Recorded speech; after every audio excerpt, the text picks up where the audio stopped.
শততম টেস্টে শতক, এক অসাধারণ মাইলফলক অর্জন মুশফিকুর রহিমের। বিশ্বের 11তম ব্যাটার হিসেবে মিরপুরে এমন কীর্তি গড়লেন মিস্টার ডিপেন্ডেবল। মুশফিকের এই শতক শুধু ব্যক্তিগত অর্জন নয়, বরং বাংলাদেশ ক্রিকেট ইতিহাসে একটি উল্লেখযোগ্য অধ্যায়। লর্ডসে মুশফিকের অভিষেক টেস্ট আর মিরপুরের শততম টেস্ট দেখার সৌভাগ্য হয়েছিল কয়েকজন সাংবাদিকের। এমন ঘটনার সাক্ষী হতে পেরে গর্বিত তারা। আজকে তিনি ১০০ রান পূর্ণ করেছেন তার শততম টেস্টে।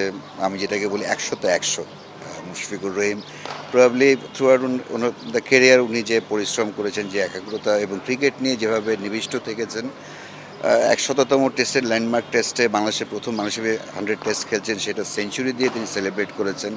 আমি বলবো সেঞ্চুরিটা মুশফিকের না, এটা পুরো বাংলাদেশের।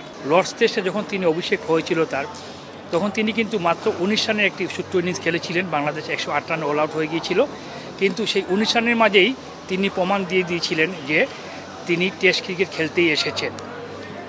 এবং সেই ম্যাচে তিনি কিন্তু বল খেলেছিলেন 50টির মতো উপরে। তার সেই ইনিংসে কিন্তু শুধু আমাদেরকে যে মুগ্ধ করেছে তা না, সেখানে ব্রিটিশ সাংবাদিক যারা ছিলেন তারাও কিন্তু বলেছিলেন যে তোমাদের এই প্লেয়ারটা কিন্তু অনেক দূর যাবে, তোমরা একটা ভালো প্লেয়ার পেয়ে গেলে।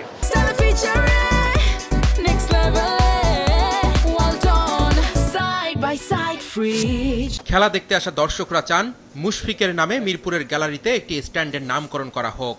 উঠতি ক্রিকেটাররা আর খেলা দেখতে আসা দর্শকরা যেন মুশফিককে মনে রাখে সব সময়।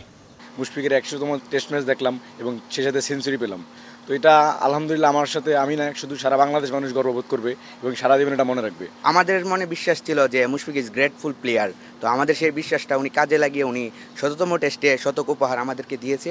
এতগুলো গ্যালারির মধ্যে আমাদের একটা ছোট আবেদন থাকবে আমাদের পক্ষ থেকে, যে ছোট একটা স্ট্যান্ড যদি মুশফিকুর রহিম ভাইয়ের নামে করা হয়। বাংলাদেশের হয়ে টেস্টে মমিনুল হকের সঙ্গে যৌথভাবে সর্বাধিক 13টি সেঞ্চুরির মালিকও এখন মুশফিক।